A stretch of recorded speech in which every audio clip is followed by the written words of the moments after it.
Apa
sih nggak jelas?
Bismillahirrahmanirrahim. Info Cinta Tutorial adalah salah satu rangkaian kegiatan tutorial yang bertujuan untuk meningkatkan amalan jariah peserta tutorial PAI, SPAI. Infak dapat dikirim melalui e-wallet seperti OVO, Dana, ShopeePay, GoPay, dan sebagainya. Kepada para peserta yang ingin memberikan sedikit rezekinya, silakan memindai kode QR yang ada di pamflet melalui akun e-wallet masing-masing. Terima kasih. Sekali lagi, kepada para peserta, Infak Cinta Tutorial adalah salah satu rangkaian kegiatan tutorial yang bertujuan untuk meningkatkan amalan jariah peserta tutorial PAI SPAI. Infak dapat dikirim melalui e-wallet seperti OVO, Dana, ShopeePay, GoPay, dan sebagainya. Kepada para peserta yang ingin memberikan sedikit rezekinya, silakan memindai kode QR yang ada di pamflet melalui akun e-wallet masing-masing. Terima kasih.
Bismillahirrahmanirrahim.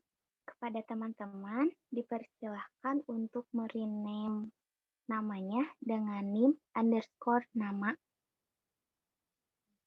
Kemudian, silahkan untuk mengisi link presensi yang telah di-share oleh pengurus.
Terakhir ini kita dapat guys, kita langsung bongkar aja sebelumnya kita singkir dulu.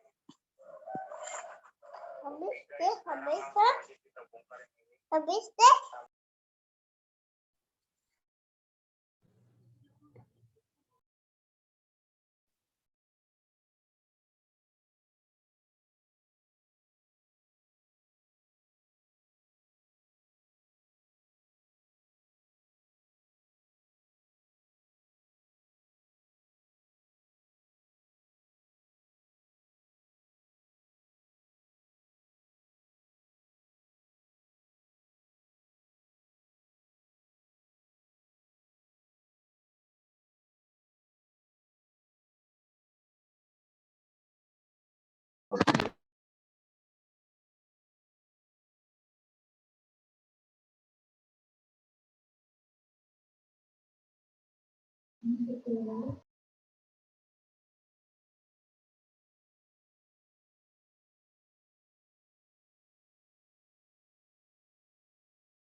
adalah amin.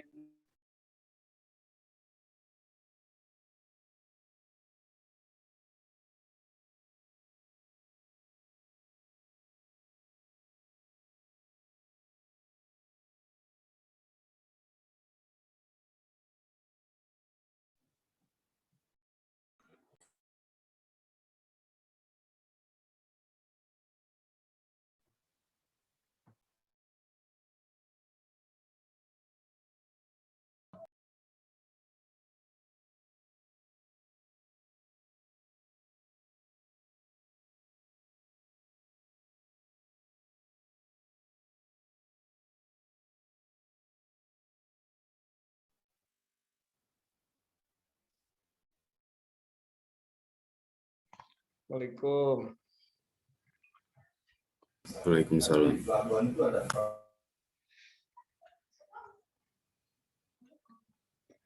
Dimulai jam berapa, host?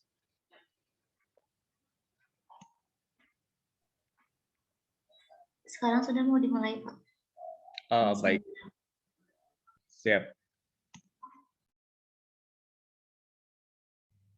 Nanti share screen-nya dari komputer Bapak aja ya.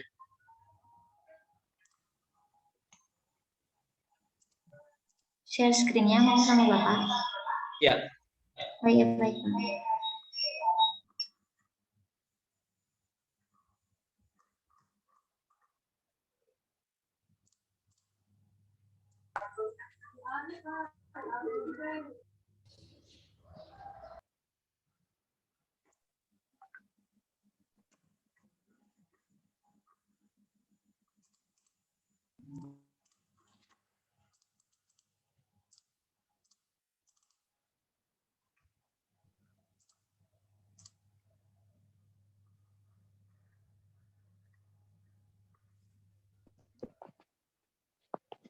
Bismillahirrahmanirrahim. Assalamualaikum warahmatullahi wabarakatuh. Waalaikumsalam warahmatullahi Waalaikumsalam warahmatullahi wabarakatuh. Alhamdulillahirrabbilalamin. Wassalatu wassalamu ala asrofil anbiya'i wal mursalin wa ala alihi washabihi ajma'in. Amma ba'd. Segala puji mari kita haturkan kepada Ilahi Robbi yang telah memberikan berjuta-juta nikmat, rahmat, serta inayah kepada kita hingga mampu berkumpul di ruangan ini dalam melaksanakan pekanan kuliah duha tutorial DPU Universitas Pendidikan Indonesia pekan keempat semester genap 2021. Perkenalkan, saya Narti Nur Hatifah. Pada pekanan kali ini, insya Allah kita akan membahas mengenai interaksi dengan Al-Quran yang akan disampaikan oleh dosen pemateri kita, yaitu Bapak Rindu Fajar, yang telah hadir bersama kita di ruangan ini. Sebelumnya, mohon maaf kepada teman-teman semua karena tadi terdapat beberapa kendala sehingga terdapat beberapa kesalahan.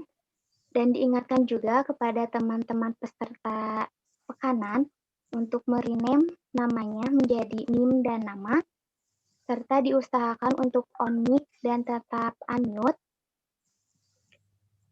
Kemudian menulis resume di dosen pemateri dengan format dengan menuliskan pekanan, tanggal, serta dosen pemateri yang mengisi pekanan pada kali ini.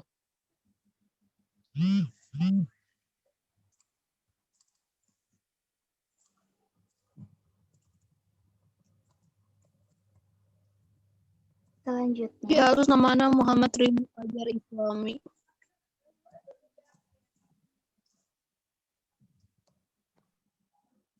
Selanjutnya mari kita buka terlebih dahulu kegiatan ini dengan membacakan basmalah bersama-sama. Bismillahirrahmanirrahim.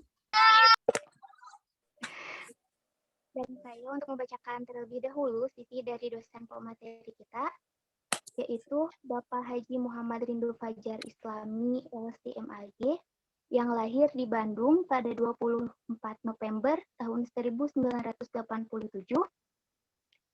yang tinggal di Cimahi,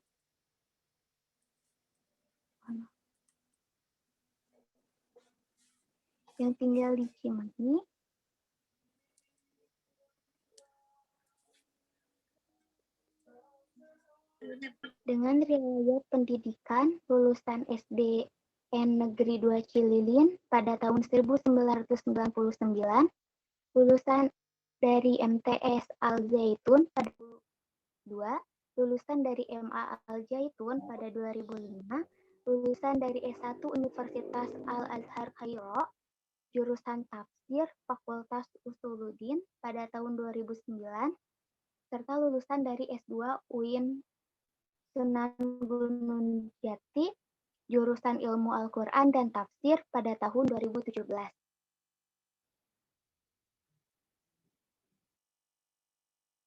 Selanjutnya terdapat prestasi yang telah Bapak Rindu capai, diantaranya ialah Prestasinya penerima nggak diinin beasiswa aja nggak apa-apa. Al-Azhar.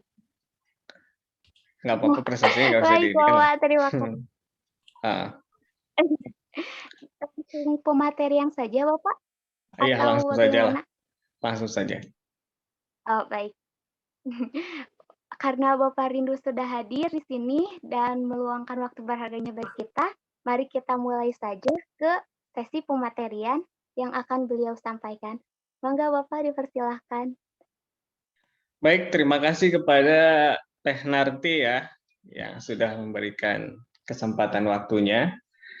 Baik, Assalamualaikum warahmatullahi wabarakatuh. Waalaikumsalam warahmatullahi Assalamualaikum wabarakatuh. warahmatullahi wabarakatuh.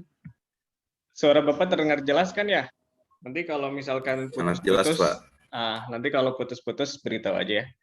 Baik, alhamdulillahirrabbilalamin, wassalatu wassalamu ala rasulillah, wa ala alihi washabihi ajmain, amma ba'du.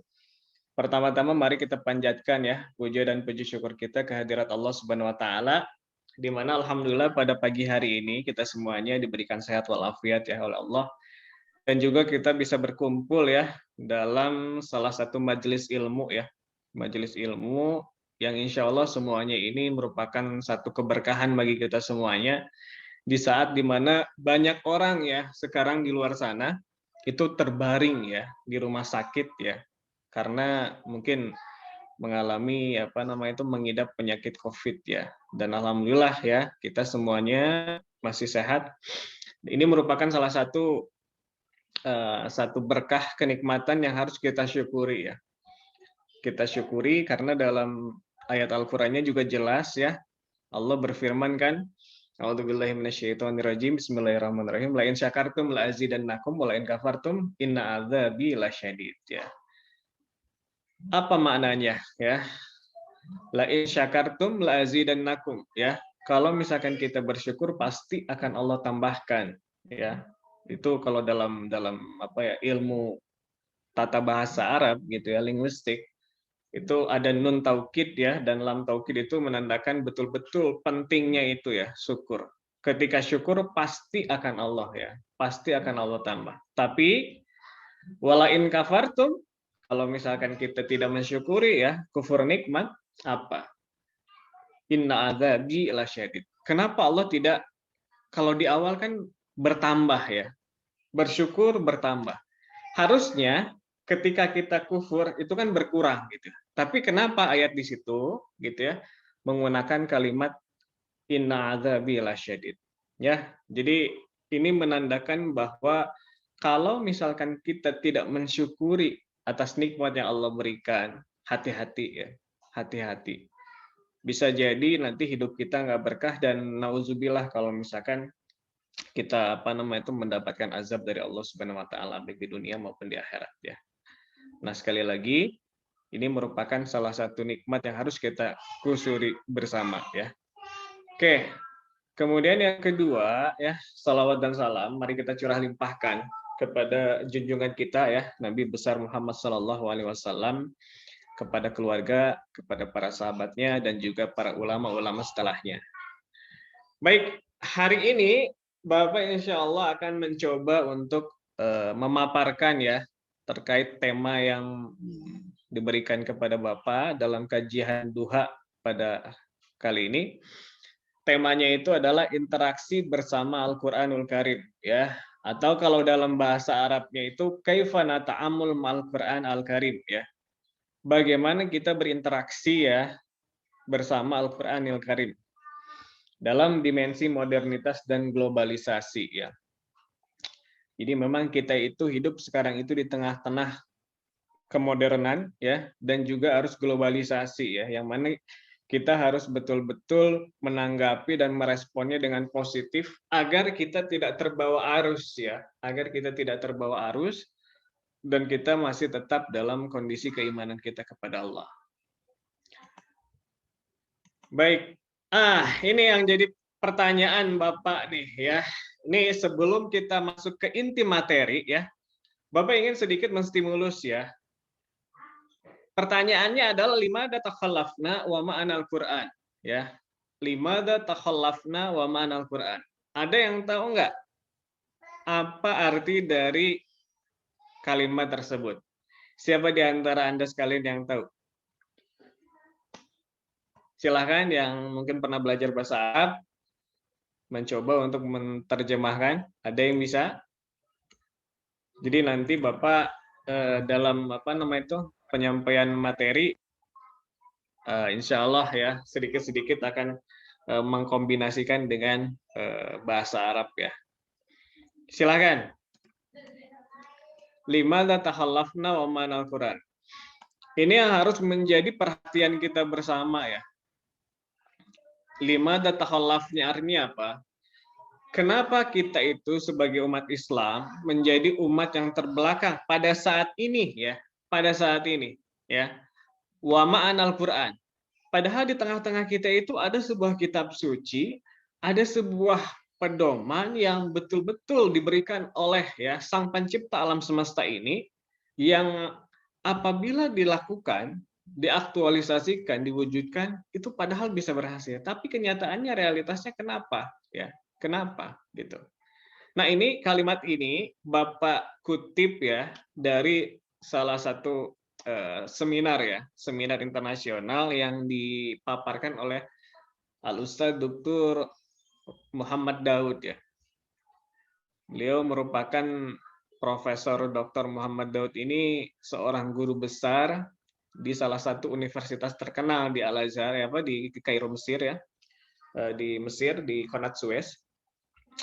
Nah, dalam dalam salah satu seminar tersebut beliau menyampaikan gagasan apa yang menjadi sebab-sebab faktor umat Islam itu sekarang itu terbelakang ya. Limada takhallafna wa ma'anal Qur'an. Nah, sebab utamanya nih menurut beliau ya. Jadi kenapa Bapak ingin sedikit kita itu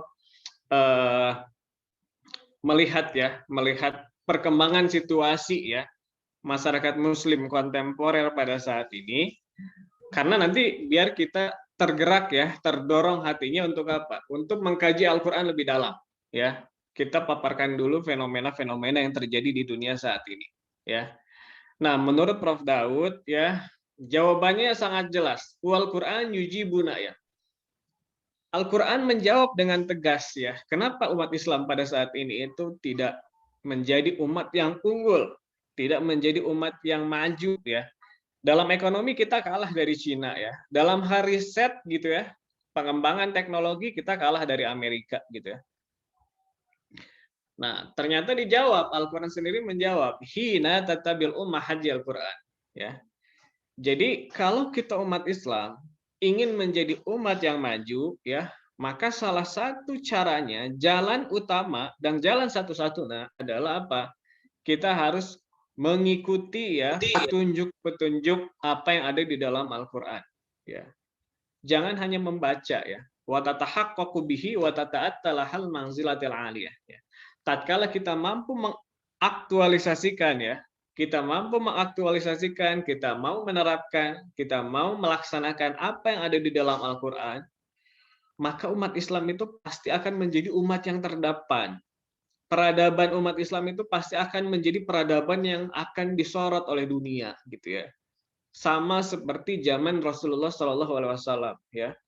Ketika Islam maju pada saat periode Rasulullah SAW, itu umat Islam itu betul-betul menjadi rujukan utama bagi masyarakat global, ya. Menjadi referensi utama dalam segala apapun, ya, bagi masyarakat global pada saat itu, ya. Apa yang bisa menjadi hal demikian? Karena memang di zaman Rasulullah itu Al-Qur'an itu betul-betul dilaksanakan sebaik mungkin, ya.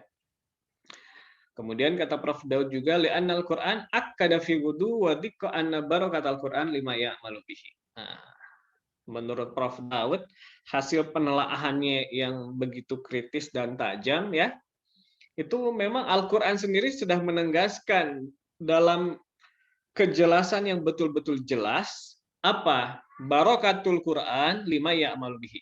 Jadi keberkahan Al-Qur'an itu, ya, itu akan terwujud. Jadi miracle, keajaiban Al-Qur'an itu akan akan lahir, terwujud tatkala umatnya itu mau melaksanakan apa-apa yang ada di dalam Al-Qur'an.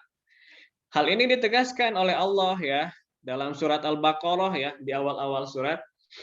Allah berfirman, "Zalikal kitabu la raiba fihi hudan lil muttaqin." Ya.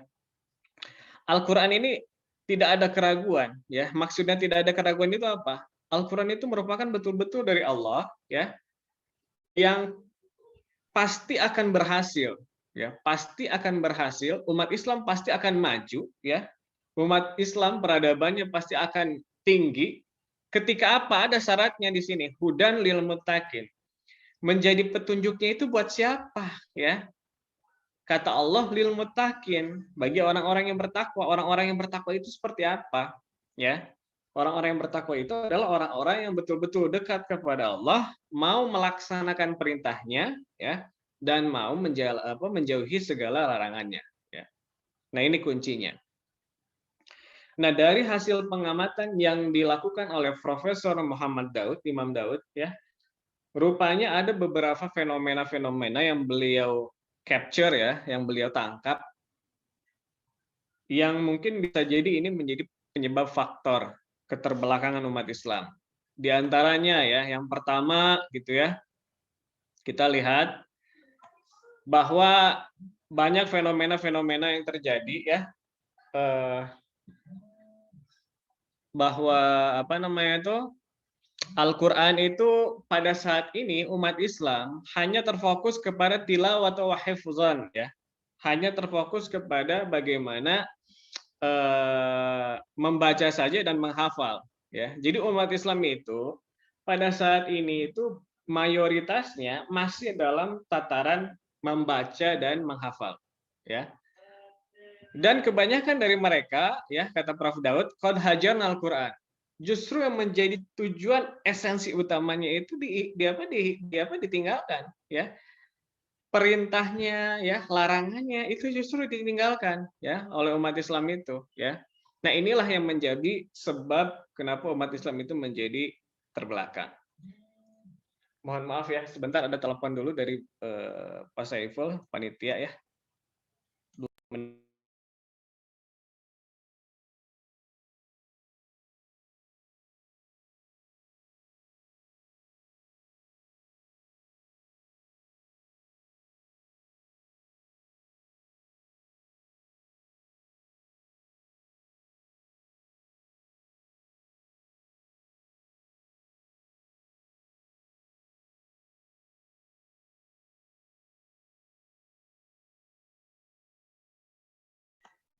Baik, dilanjut, ya.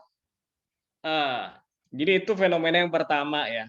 Jadi kalau umat Islam pengen maju, maka paradigma kita harus sedikit dirubah, ya. Kita jangan hanya membaca dan jangan hanya menghafal, tapi yang lebih daripada itu kita itu harus mau mengaktualisasikan apa yang ada di dalam Al-Qur'an. Yang kedua, ya. Asbahnal waris al-jahil alladzi tanharu bihil hadarah, ya. Jadi kebodohan itu sekarang itu sudah meliputi ya, sedang menyeliputi umat Islam ya. Ada para ulama juga banyak ya di Indonesia, para ulama-ulama banyak. Tapi ya kehadiran para ulama ini tidak mampu mengimbangi ya masyarakat yang begitu banyak ya dari aspek kebodohannya, ketidaktahuannya ya. Ya inilah yang menjadi salah satu sebab terbelakangnya ya. Padahal nah ini ada salah satu prinsip nih. Ini prinsip yang betul-betul Allah tegaskan dalam aturan sunnah kauniyahnya ya. Wallahu ta'ala, nah ini, tolong disimak ya. Wallahu ta'ala ma wa'ada juhulan birifatin. Allah tidak pernah menjanjikan, lihat kata-katanya, Allah tidak pernah menjanjikan bagi kaum, bagi kelompok, ya, bagi siapapun yang memang dia itu betul-betul diselimuti oleh kebodohan birifatin, dengan kemajuan, dengan peradaban yang maju, dengan ketinggian, ya.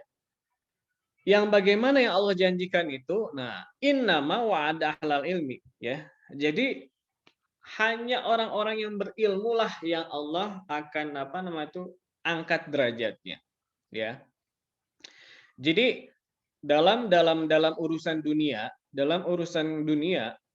itu keimanan saja itu tidak cukup ya. Tapi harus dibarengi dengan apa? Harus dibarengi dengan keilmuan kita sebagai umat Islam. Hal ini ditegaskan dalam surat Al-Mujadalah ayat 11 ya. Yarfa'illahu allazina amanu minkum wallazina utul ilma darajat. Allah akan mengangkat orang-orang yang beriman dan orang-orang yang berilmu ya, dan orang-orang yang berilmu. Darajat. Darajat itu tidak bisa digambarkan ya. Kalau dalam bahasa Arab itu kan mungkin darajat itu jama ya. Tapi bukan berarti jama ini hanya tiga pahala, bukan, 3 derajat. Tapi derajatnya itu luar biasa, menjauhi derajat-derajat umat-umat yang tidak mempelajari ilmu. Yang ketiga, umat Islam padahal di dalam Al-Qur'an kata Prof. Daud ya, disuruh untuk apa? Disuruh untuk melakukan riset ya. Bahsu itu wal-iktisyaf itu riset dan inovasi, pengembangan ya, penemuan ya. Hal ini ditegaskan dalam surah Al-Ankabut ayat 20, "Qul siru fil ardi fanzuru kaifa bada'al hal." Katakan Muhammad siru fil ardi ya, bertebaranlah ya di muka bumi ini. Fanzuru, maka amatilah ya, maka kajilah ya, kaifa bada'al hal. Bagaimana proses penciptaan, awal mula penciptaan alam semesta ini. Nah, ini kan ayat ini menegaskan bahwa riset dan inovasi itu betul-betul menjadi menjadi kebutuhan ya. Nah, umat Islam pada saat ini betul-betul tidak melakukan itu, makanya wajar ya kalau misalkan tidak maju ya, peradabannya kalah bersaing dengan negara-negara di Eropa ya dan di Amerika. Kemudian yang keempat ya, amarna Al-Qur'an bil fikri wal ibda wa ijtihadil aqli. Al-Qur'an juga memerintahkan kepada umat Islam untuk apa?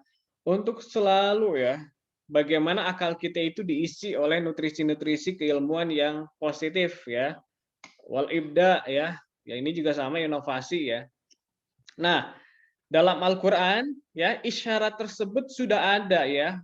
Ada alf wa mi'atain wa sittin, ada 1260 ya soalan lil aklil basyariyah ya. Jadi ada 1260 ya kalimat yang mana kalimat tersebut bersinggungan langsung dengan bagaimana Allah itu memerintahkan agar manusia khususnya umat Islam itu harus mau selalu memperbaharui akal kita. Artinya apa? Kita harus betul-betul mengembangkan keilmuan kita gitu ya. Kemudian yang kelima ya, daimatul litajdid katanya tuh. Al-Qur'an da'watul daimatul litajdid ya. Jadi Al-Qur'an pun memerintahkan kepada umat Islam untuk apa? Untuk melakukan proses pembaharuan ya. Kita harus mau berubah ya, berubah dari baik menjadi lebih baik gitu ya. Dari biasa mau meningkatkannya agar hasilnya lebih bagus ya. Ini dalam surat Al-Isra dijelaskan inna hadzal Qur'an yahdi lillati hiya aqwam ya. Al-Quran ini akan menjadi hidayah, akan menjadi petunjuk bagi siapa? Nah, bagi orang-orang yang memang mau ya melakukan satu perubahan menuju yang lebih baik gitu ya. Menuju yang lebih utama, yang lebih baik ya, sehingga kebaikan tersebut bisa bermanfaat bagi yang lainnya. Kemudian yang keenam ya, nah ini juga sama sering dilupakan oleh umat Islam ya. Dakwatun muhakamatun lil ahdi bil asbab ya. Al-Qur'an memerintahkan kepada umat Islam untuk apa? Mengambil sebab-sebab atau kalau dalam istilah ininya kausalitas ya, sebab akibat gitu ya. Karena apa? Karena memang Allah telah menciptakan satu aturan di alam semesta ini ya, sebab akibat ya. Jadi kalau misalkan umat Islam mau maju, maka harus ada sebabnya. Sebabnya itu apa? Sebabnya itu adalah kita harus bekerja keras. Kita harus berinovasi. Kita harus melakukan apa yang ada di dalam petunjuk Al-Qur'an, ya. Harus itu, ya. Dalam surat Al-Kahfi ayat 85 ya, tatkala Nabi Musa ya ingin ya punya keinginan ingin bertemu dengan Nabi Khidir gitu ya. Ingin belajar gitu ya. Apakah Nabi Musa hanya berdiam diri? Tidak, ya. Tidak, Nabi Musa tidak berdiam diri gitu ya. Tapi Nabi Musa melakukan satu perjalanan yang membutuhkan waktu mungkin bisa jadi berbulan-bulan ya untuk apa? Untuk bertemu dengan Nabi Khidir. Begitupun dengan Rasulullah Shallallahu alaihi wasallam. Nabi Muhammad itu merupakan nabi yang menjadi orang yang paling dicintai oleh Allah gitu ya. Orang yang paling bertakwa di sisi Allah gitu ya. Tapi untuk mendakwahkan Islam, Anda bisa lihat dalam historisnya ya, dalam kitab-kitab sejarah gitu ya, baik yang ditulis oleh ulama-ulama Islam ya, Sirah An-Nabawiyah atau misalkan kitab-kitab sejarah yang ditulis oleh orang-orang yang non-muslim ya. Itu bagaimana ya perjuangan Rasulullah bersama para sahabatnya itu luar biasa itu. Ya. Intimidasi, kemudian juga proses apa namanya itu? Proses bagaimana dihujat ya, kemudian juga dikritik, kemudian juga dan hampir dibunuh juga gitu ya. Tapi Rasulullah mau bersabar dan mau mengikuti prosesnya ya. Nah, umat Islam pada saat ini betul-betul ada ya sekelompok gitu ya, di mana mereka itu ya sudahlah ya, nanti juga toh gitu ya, nanti juga toh akan ada gitu ya. Revolusir gitu ya. Jadi orang-orang yang akan merevolusi agama Islam misalnya. Nah, enggak seperti itu juga. Justru harus dimulai dari kita sendiri ya. Kita harus dimulai dari diri kita sendiri. Kalau Islam ingin menjadi agama yang maju, peradaban Islam ingin menjadi peradaban yang terdepan, maka kita harus betul-betul berikhtiar ya, secara jama'i ya, secara berjamaah. Secara berjamaah. Lalu, nah, coba Bapak ingin kita melihat gambar ini ya. Bapak kasih waktu 1 menit, Anda pikirkan kira-kira dalam gambar ini apa yang Anda dapatkan. Ya, komentari gambar ini. Ya. Oke, siapa yang ingin berkomentar terhadap gambar ini? Ada? Kalau tidak ada, Bapak tunjuk ya.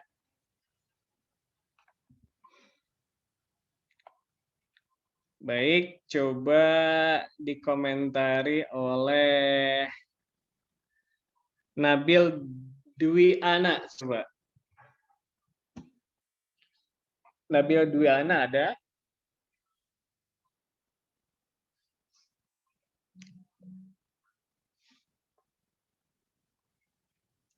Ya. Nabil Dwi Ana.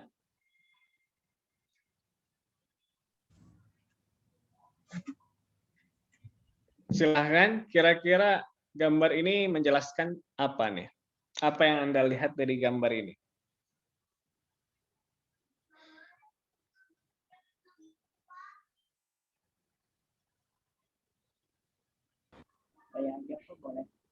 Ya, silahkan. Kalau itu menurut saya, orang laki-laki sedang membaca Al-Quran di tempat beribadah gitu ya. Hmm. Kelihatannya kayak anak kecil, tapi nggak tahu. Oke, ada lagi komentarnya? Cukup? Baik. Ada lagi yang ingin mencoba untuk berkomentar? Silakan. Ya. Izin menjawab, Pak. Ya, silakan. Kalau menurut saya pribadi sih ini kayak anak kecil yang lagi mungkin di musola atau masjid, terus lagi membaca Al-Quran mungkin juga sambil memahami atau sambil menghafal segala macam, tapi dengan kondisinya benar-benar hikmat gitu, Pak. Jadi kayak kerasa banget, dan apalagi visualisasinya tuh kan cahayanya langsung kena dia gitu loh. Jadi bikin ngedukung dia tuh makin semangat buat menafsir dan menelaah lagi Al-Quran gitu. Kalau menurut saya gitu. Iya. Oke. Baik. Jawabannya bagus-bagus ya.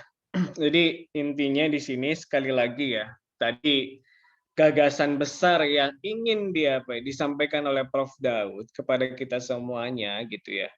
Mari kita sama-sama merubah paradigma ya, pola pikir kita terhadap Al-Qur'an. Ya. Memang betul ya, nanti Bapak akan bahas ya keutamaan-keutamaan Al-Qur'an ya. Tapi di sini yang lebih penting daripada itu ya, kita harus tergerak hatinya untuk apa? Untuk mau memulai untuk mengaplikasikan apa yang ada di dalam Al-Quran. Kalau misalkan dalam Al-Quran kita itu diperintahkan untuk melaksanakan sholat 5 waktu, maka laksanakanlah gitu ya. Tatkala kita berniat ya Allah saya berniat untuk sholat subuh pada saat ini mengikuti perintah Al-Quran. Itu insya Allah itu. Ketika Anda punya niat seperti itu, keberkahan Al-Quran, yaitu keberkahan yang datang dari Allah itu akan menghampiri Anda.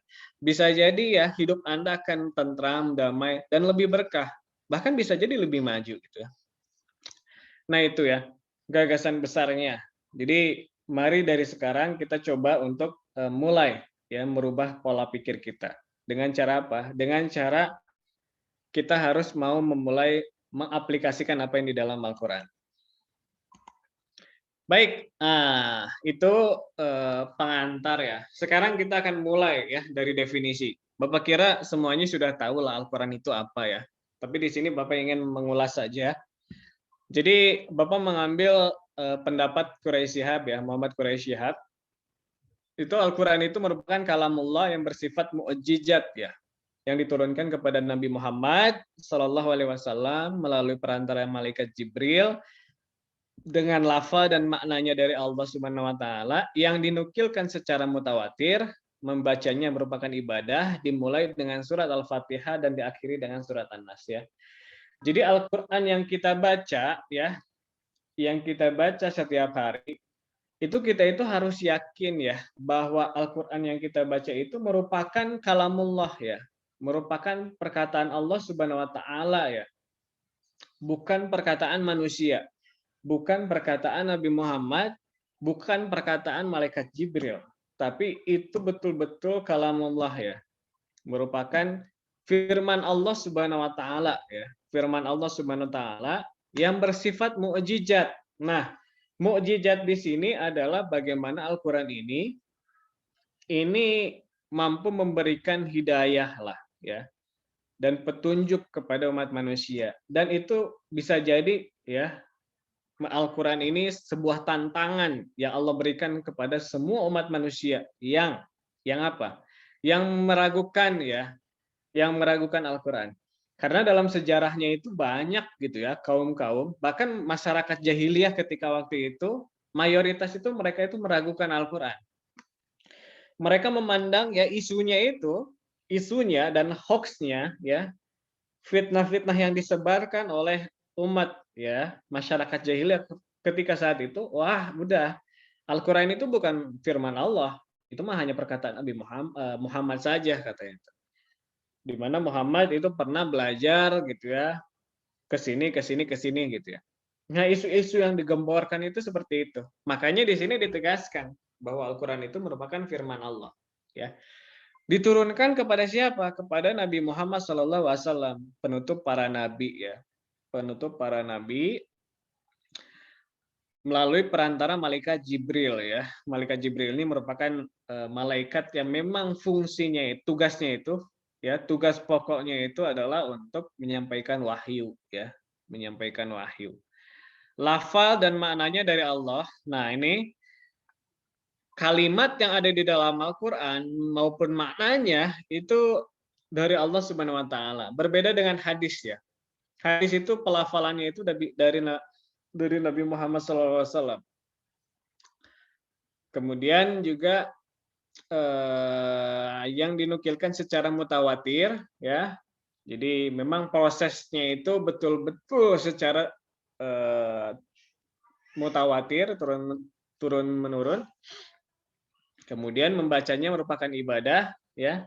Ketika kita membaca Al-Qur'an itu insya Allah akan dinilai ibadah ya.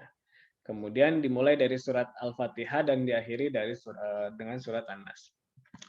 Nah, lalu apa sih fungsi Al-Qur'an itu? Nah, ini juga mungkin Anda sekalian sudah pada tahu ya.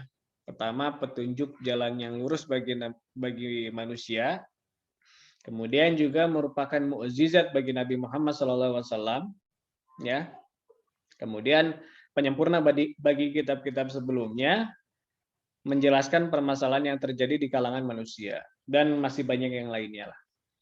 Nah, jadi kalau kita lihat ya sejarah di zaman Rasulullah SAW, bagaimana Anda melihat proses Islamnya Umar bin Khattab itu luar biasa itu ya.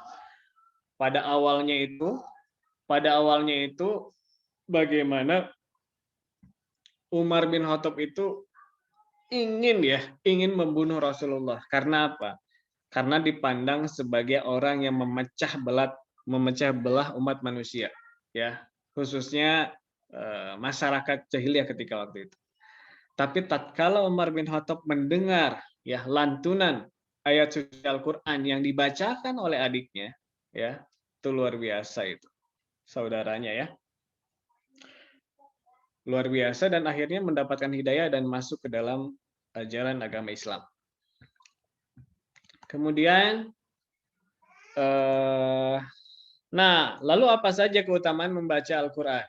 Ya, banyak ya. Salah satunya dalam riwayat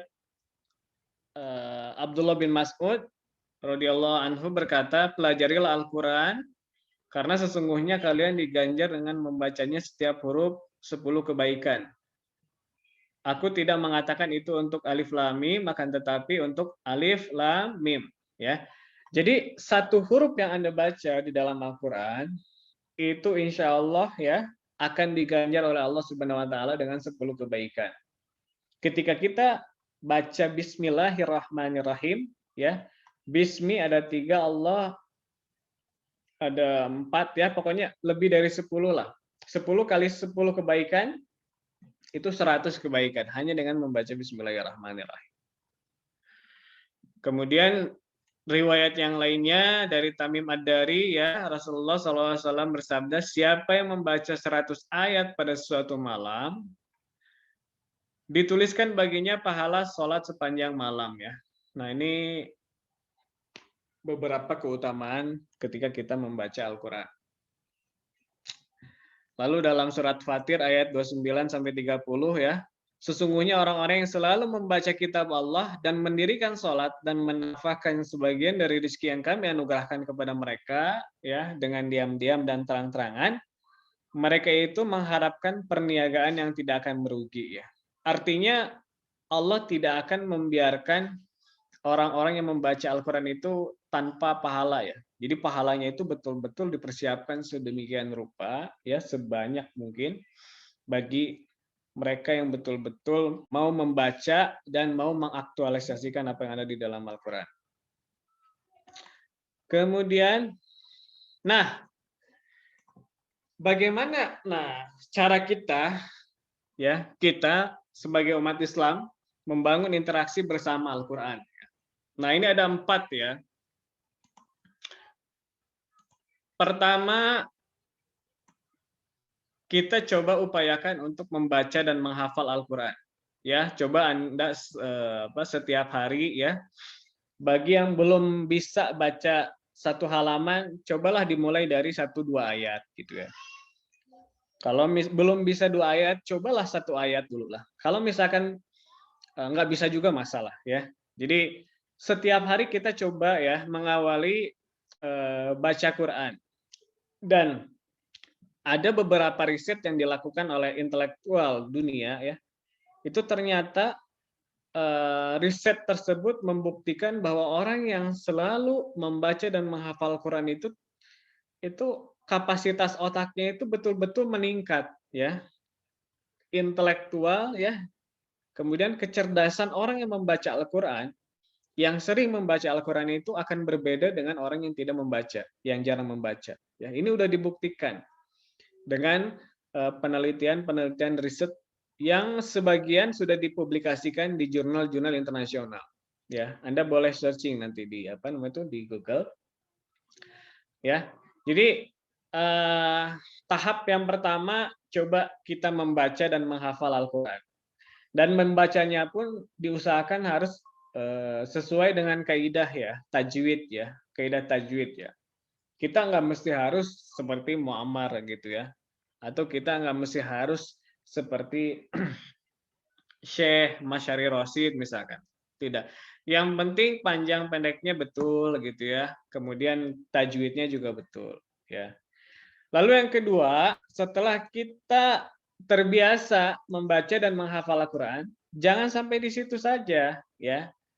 Lakukan tahapan yang selanjutnya, memahami kandungan Al-Quran ya. Bagaimana caranya memahami kandungan Al-Quran? Ya, Anda proses awalnya bisalah membaca terjemahan Al-Quran ya. Anda baca terjemahannya ya. Tapi jangan hanya proses terjemahnya saja. Kalau bisa kita juga mempelajari dari sumber-sumber yang lainnya. Boleh dari kitab-kitab tafsir ya. Sekarang kan banyak kitab-kitab tafsir yang sudah ditranslate ke dalam bahasa Indonesia ya. Itu juga akan mendukung pemahaman kita ya. Kalau misalkan nggak bisa, Anda coba misalkan bertanya kepada orang yang ahlinya gitu ya. Yang penting Anda harus betul-betul mencoba untuk memahami kandungan isi Al-Quran. Nah, tahapan yang selanjutnya yang lebih penting ya, yang lebih penting itu yang ketiga adalah mengaktualisasikan nilai-nilai yang terdapat di dalam Al-Quran. Kalau misalkan Al-Quran memerintahkan kita untuk berkata jujur, maka lakukanlah ya. Kita usahakan ketika kita berbicara dengan siapapun, jujurlah gitu ya. Kalau misalkan Al-Quran memerintahkan kepada kita untuk kasih sayang terhadap orang lain, maka lakukanlah gitu ya. Ini jangan sampai sebaliknya gitu. Kalau Al-Quran memerintahkan kita untuk bersedekahlah, maka kita bersedekahlah gitu ya. Nah, ketika kita mau mengamalkan apa yang ada di dalam Al-Quran, nah itu insya Allah ya, keajaiban-keajaiban itu akan datang ya, keberkahan Al-Quran itu akan hadir gitu ya. Dan yang keempat, dakwah bersama Al-Quran. Setelah kita mampu merubah diri kita sendiri ya, bagaimana kita memperbaiki diri dengan menjalankan petunjuk-petunjuk apa yang ada di dalam Al-Quran, kita harus mau menyalurkan hal tersebut kepada orang lain ya. Karena dalam sebuah hadis kan Rasulullah menegaskan ya, khairun nas anfa'uhum linnas ya, khairun nas, sebaik-baik manusia. Orang yang paling baik itu yang kayak gimana menurut kriteria Rasulullah? Salah satunya itu adalah anfa'ul linnas.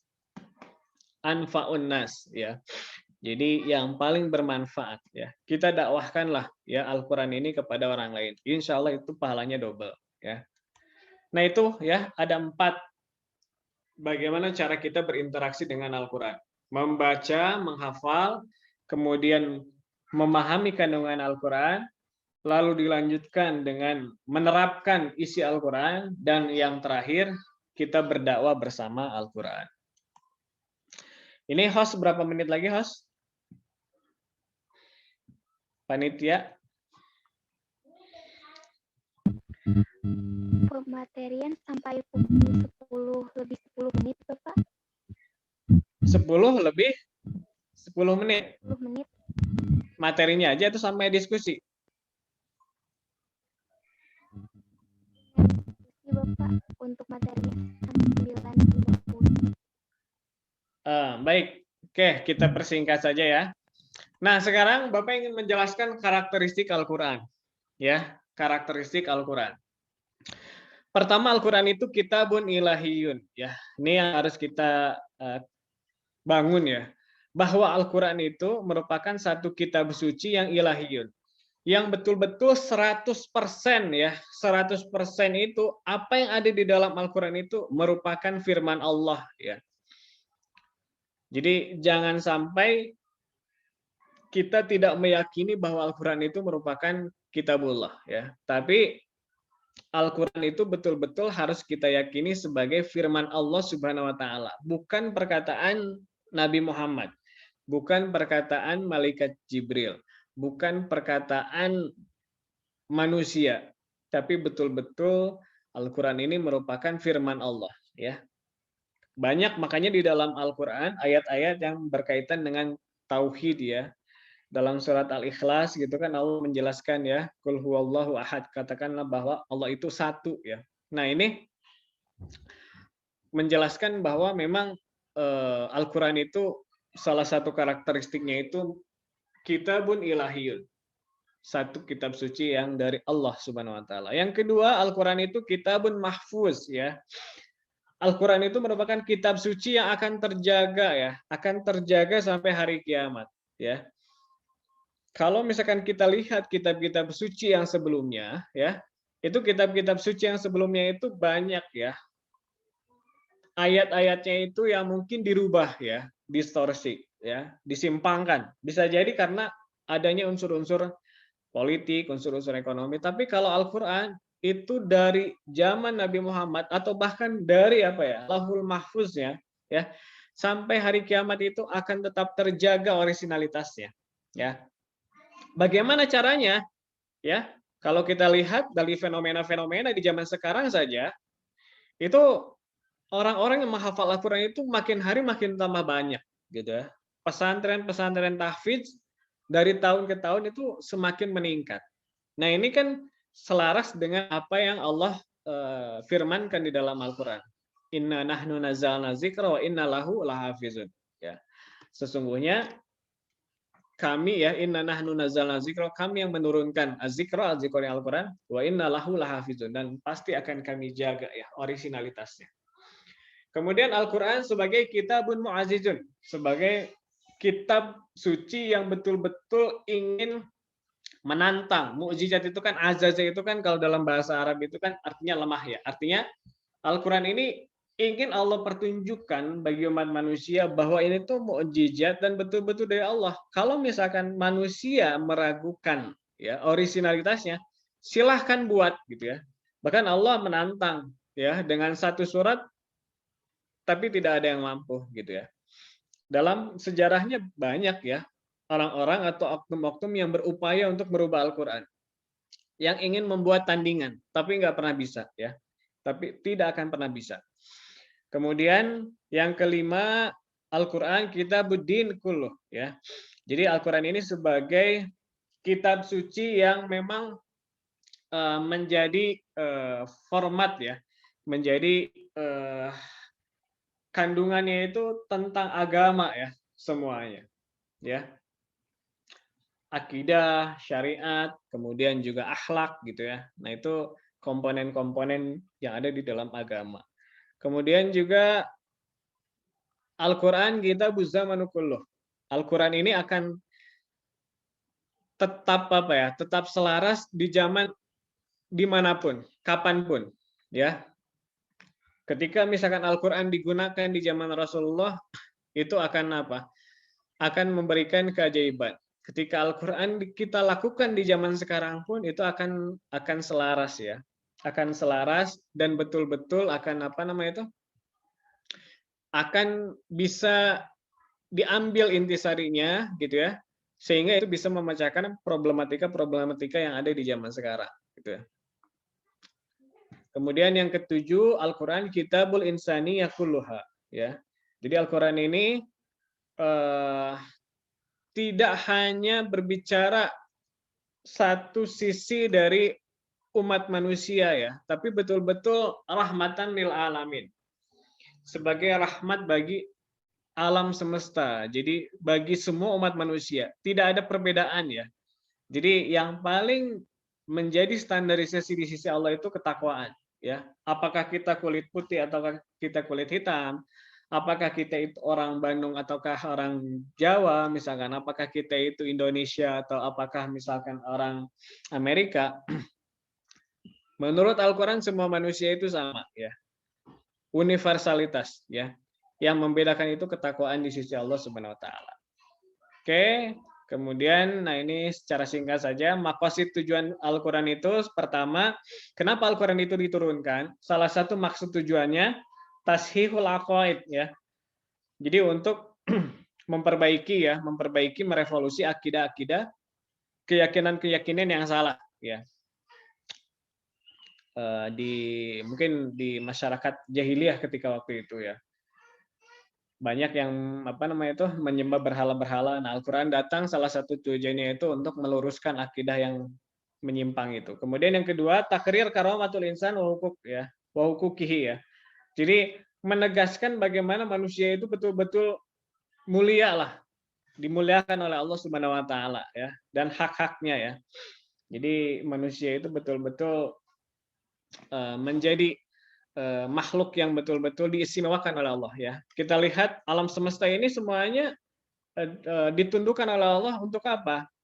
Bagi kita manusia ya.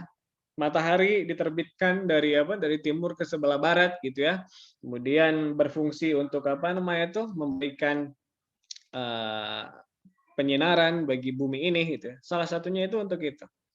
Untuk mengistimewakan, memuliakan manusia. Yang ketiga, ibadatullah ya. Jadi beribadah kepada Allah ya dan bertakwa kepadanya. Kemudian yang keempat, tazkiyatun nafs al-basyariyah. Bagaimana proses pembersihan hati ya, memurnikan hati, membersihkan hati ya, diri di dalam manusia. Yang kelima, takwinul usrah wa insaful mar'ah ya. Al-Qur'an pun salah satu maksud tujuan diturunkannya itu yaitu membentuk keluarga yang baik ya, sakinah mawaddah warahmah. Kemudian insaful mar'ah. Jadi dulu di dalam tradisi jahiliyah gitu ya, wanita itu kadang suka suka dimarginalkan ya. Jadi kaum wanita itu kadang terpinggirkan ya, tidak dikasih warisan, kemudian juga hak-haknya diintimidasi gitu ya. Nah, Al-Qur'an itu diturunkan dalam rangka menaikkan derajat kaum wanita gitu ya. Salah satunya misalkan ibu ya, kedudukan ibu itu kan lebih istimewa daripada kedudukan ayah gitu. Itu kan salah satu bagaimana Islam itu betul-betul memuliakan ya kaum perempuan. Kemudian yang keenam ada watu ila alam insani muta'al. Jadi menyeru kepada umat manusia secara global ya, secara global. Oke, mungkin ini nanti saja karena waktunya juga sudah habis ya. Bapak cukupkan sekian. Nah, jadi Bapak ingin simpulkan dalam satu dalam satu paragraf mungkin. Jadi intinya adalah satu kesimpulannya, ketika kita ingin ya berkontribusi bagi umat Islam dan kita ingin bercita-cita Islam itu maju peradabannya ya, maka satu hal yang harus kita mesti perhatikan itu adalah mari kita sama-sama dari sekarang itu mulai mengaktualisasikan ya, mengamalkan apa yang ada di dalam isi Al-Qur'an ya. Jangan hanya membaca, jangan hanya menghafal, tapi yang lebih penting daripada itu adalah kita menjalankan seluruh perintah Allah ya. Insya Allah kedepannya umat Islam itu akan semakin maju. Terima kasih, itu saja mungkin dari Bapak. Bapak kembalikan kepada moderator. Assalamualaikum warahmatullahi wabarakatuh. Waalaikumsalam warahmatullahi wabarakatuh. Atas pemateriannya. Selanjutnya kita akan masuk ke sesi diskusi. Kita buka terlebih dahulu untuk 3 pertanyaan kepada teman-teman. Silahkan untuk raise hand terlebih dahulu. Kemudian setelah dipersilahkan, silahkan untuk on mic atau silahkan juga untuk bertanya di kolom chat jika tidak bisa on mic. Namun tetap raise hand terlebih dahulu ya.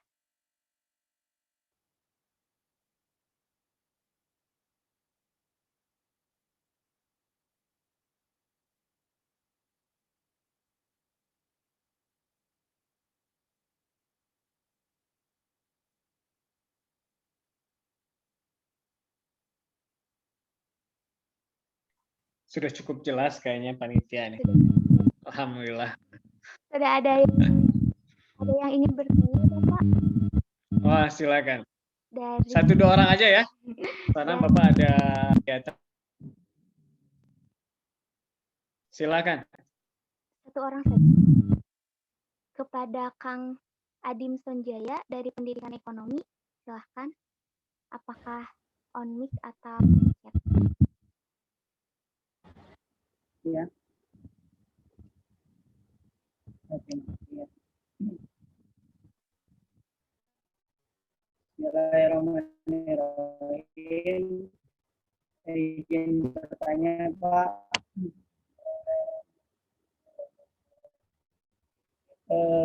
Tadi kan ini akan terjadi. Pertanyaan saya itu, Pak, apabila telah terjadi kiamat gitu ya, Pak, kan semua makhluk serta ciptaan Allah itu kan musnah kecuali Allah, kecuali ya wajah Allah sendiri. Nah, apakah Al-Quran juga akan musnah, Pak? Gitu saja pertanyaan dari saya, Pak. Terima kasih. Wah, ini pertanyaan sulit ya. Pertanyaan sulit, dan memang untuk masalah-masalah yang seperti ini ya. Jadi Bapak coba menceritakan, ada di zaman Rasulullah ya. Ada di zaman Rasulullah bertanya seperti ini. Ya Rasulullah, mata sa'ah katanya. Ya Rasulullah, kapan sih hari kiamat itu ya? Pertanyaannya bagus ya. Pertanyaannya bagus gitu ya. Tapi yang harus kita perhatikan bagaimana jawaban Rasulullah. Coba. Rasulullah apakah misalkan menjawab hari kiamat itu tanggal sekian gitu ya? Apakah menjawab demikian? Enggak ya. Jawaban Rasulullah apa coba? Wa ma adatta lisaah katanya. Ya, wa ma adatta lisaah. Memangnya apa yang sudah kamu persiapkan untuk hari kiamat ini gitu ya. Nah, dari jawaban Rasulullah gitu ya. Ini kan menjadi isyarat gitu ya. Jadi isyaratnya itu apa? Kalau Bapak mengambil kesimpulan dari jawaban Rasul itu. Jadi memang itu penting ya, itu penting ya. Tapi ada yang lebih penting. Ada yang lebih penting daripada itu semua. Apa? Yaitu tadi kita harus mempersiapkan amalan kita. Makanya dalam salah satu kitab sejarah ya, ada Profesor Muhammad Rawas, salah satu guru besar ya, dan pakar dalam bidang sejarah itu menulis satu buku ya. Bukunya ini berjudul Dirasatut Tahliliyah li Syakhsiyatir Rasul. Studi analisis terhadap kepribadian Rasulullah SAW. Nah, dalam isi bukunya ini beliau mencoba untuk menggambarkan bagaimana prinsip-prinsip pendidikan yang diterapkan oleh Rasulullah sehingga berhasil ya terhadap para sahabatnya. Akhlak para sahabatnya itu luar biasa ya. Nah, salah satu prinsipnya itu yang harus kita mungkin menjadi perhatian serius, ada namanya prinsip at-tatbiqu al-amali ya. At-tatbiqu al-amali ya. Apa maksudnya ya? Jadi apa yang kita ketahui ya, apa yang telah kita lakukan, apa yang telah kita dapatkan dari Al-Qur'an ya, ilmu yang telah kita dapatkan itu diusahakan kita aktualisasikan, kita terapkan di dalam kehidupan kita sehari-hari gitu ya. Karena banyak di dalam Al-Qur'an ayat-ayat yang menegaskan ya pentingnya amilus sholihat ya. Pentingnya untuk apa? Kita itu setiap hari itu harus meningkatkan amal ibadah kita kepada Allah. Karena itu akan menjadi yang akan menjadi standarisasi nanti di hari kiamat. Ya. Ketika amal-amal kita itu dihitung gitu ya. Itu yang akan menjadi tolak ukur apakah Anda itu betul-betul beribadah kepada saya atau tidak, gitu ya, menurut Allah Subhanahu wa taala, gitu ya. Nah, untuk pertanyaan yang tadi ditanyakan oleh siapa? Adim, gitu ya. Para ulama pun dalam wilayah seperti ini itu mereka itu lebih cenderung sami'na wa ata'na, ya. Imam Malik pernah ditanya gitu ya. Allah itu bersemayam di atas ars gitu ya. Bersemayam di atas ars gitu ya. Lalu maksudnya itu apa? Ya ada salah seorang muridnya bertanya maksudnya bersemayam itu bagaimana? Nah, Imam Malik, imamnya mazhab gitu ya, mazhab Maliki, yang mana keilmuannya luar biasa, nggak berani untuk menafsirkan secara lebih jauh ya. Bagaimana Allah itu, bagaimana bersemayam itu seperti apa? Hanya cukup apa? Hanya cukup saya mengimaninya saja. Begitupun dengan apakah Al-Qur'an itu akan apakah Al-Qur'an itu akan musnah atau enggak? Itu semuanya juga walaupun para ulama ada yang mencoba untuk menafsirkan, tapi itu hanya sebatas zonni ya. Praduga saja. Ya. Untuk lebih untuk lebih yakinnya itu hanya Allah yang tahu. Gitu ya. Nah, kita daripada memikirkan hal itu lebih baik kita coba untuk menyiapkan diri kita untuk apa? Selalu meningkatkan ibadah kita. Ya salah satunya itu dengan cara tadi ya. Kita mencoba untuk lebih berinteraksi bersama Al-Qur'an. Ya. Bisa dipahami Dim ya? Jadi untuk jawaban ini ya itu Bapak kira para ulama pun ya itu tidak ada satu kesepakatan khusus ya.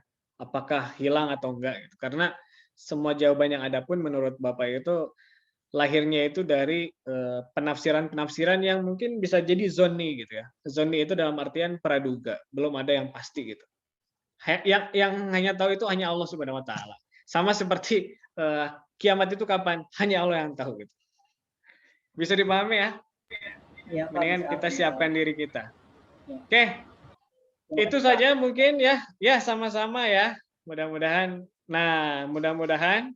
apa yang Bapak sampaikan bisa bermanfaat bagi Anda sekalian gitu ya. Dan tentunya kalau kita lihat nih Bapak tutup dengan salah satu ungkapan ya. Ada salah seorang ulama namanya Syekh Abdurrahman Al-Arifi itu menulis sebuah karya judulnya itu Nihayatul Alam ya. Nihayatul Alam itu artinya apa? Akhir dari alam semesta ini ya. Beliau mengkaji semua ayat Al-Qur'an, semua hadis-hadis yang berkaitan dengan tanda-tanda hari kiamat. Itu luar biasa itu. Dalam bukunya itu hampir ada 100 tanda-tanda yang sudah terjadi di zaman sekarang ya. Rasulullah dulu ya 1400 tahun yang lalu ya itu pernah mengisyaratkan bahwa kiamat itu tidak akan terjadi ketika apa? Ketika salah satu tandanya itu adalah apa? Akan muncul bangunan-bangunan pencakar langit yang berjulang tinggi. Di zaman Rasulullah nggak pernah ya. Para sahabat nggak pernah terbayangkan ada bangunan-bangunan tinggi seperti sekarang. Ya. Tapi ternyata 1400 tahun kemudian itu terbukti. Di zaman sekarang itu Anda kalau lihat ke kota-kota besar, itu bangunannya itu wah pencakar langit semua. Bahkan di Dubai itu ada ya bangunan Burj Khalifa itu sebagai dipandang bangunan tertinggi di dunia gitu. Bagi orang-orang yang nggak melek akhirat, nah itu mungkin wah ini peradaban yang luar biasa. Tapi bagi orang-orang yang dekat kepada Allah, justru itu tuh harus menjadi apa ya? Sinyal, lampu kuning gitu ya. Bahwa apa? Bahwa hari kiamat itu bisa jadi ya tidak akan lama lagi. Ya kita walau alam nggak tahu ya. Tapi sekali lagi kita harus betul-betul mempersiapkan diri kita gitu ya. Agar kita itu termasuk golongan orang-orang yang insya Allah beruntung gitu ya, dan dimasukkan ke dalam surganya Allah Subhanahu wa taala. Amin, gitu saja ya. Terima kasih atas perhatiannya. Mohon maaf apabila misalkan dalam penyampaiannya banyak sekali kekurangan. Bapak cukupkan untuk sesi kuliah duhanya. Billahi taufiq walhidayah. Wassalamualaikum warahmatullahi wabarakatuh. Waalaikumsalam warahmatullahi wabarakatuh. Maka silakan ke panitia ditutup saja.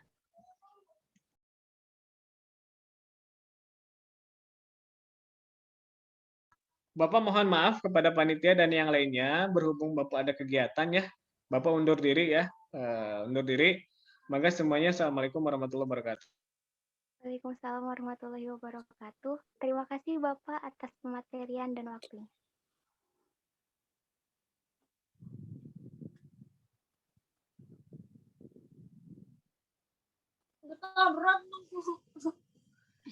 Mana itu teks gue?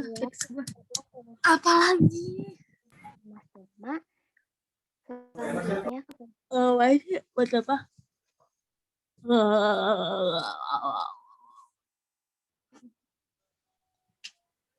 Tuh.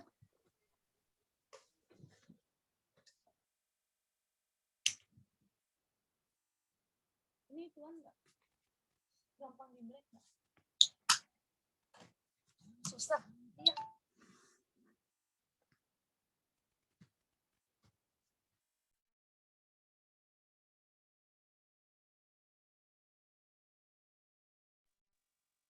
Alhamdulillah pematerian telah kita laksanakan serta diskusi pun telah kita laksanakan. Karena kesimpulannya pun telah Bapak Rindu tadi sebutkan, namun izinkan saya terlebih dahulu untuk menyampaikan kesimpulan dari seluruh materi yang telah beliau sampaikan. Jadi intinya dari kajian yang disampaikan oleh Prof. Daud bahwa untuk kita harus mengubah paradigma terhadap Al-Quran sehingga hati kita tergerak untuk melaksanakan perintah dalam Al-Quran. Al-Quran itu sendiri merupakan kalamullah yang bersifat mukjizat dan diturunkan oleh Nabi melalui malaikat Jibril kepada Nabi Muhammad SAW yang berfungsi salah satunya ialah untuk petunjuk yang lurus bagi kita semua sebagai manusia dan umat dari Allah Subhanahu wa Ta'ala, sebagai penjelas dari permasalahan yang dihadapi oleh manusia, serta sebagai penyempurna dari kitab sebelumnya. Keutamaan membaca Al-Quran ialah diantaranya diganjar 10 kebaikan dari setiap satu huruf yang dibaca. Interaksi Al-Quran itu sendiri meliputi membaca dan menghafal, memahami kandungan Al-Quran, mengaktualisasikan pada diri, kemudian mendakwahkan kepada orang lain. Sekian kesimpulan yang dapat saya sampaikan. Mohon maaf atas segala kesalahannya. Mari kita tutup bersama-sama kegiatan ini dengan mengucapkan hamdalah. Alhamdulillahirrabbilalamin. Dan kepada teman-teman dipersilahkan untuk mengisi link presensi terlebih dahulu sebelum keluar dari ruangan.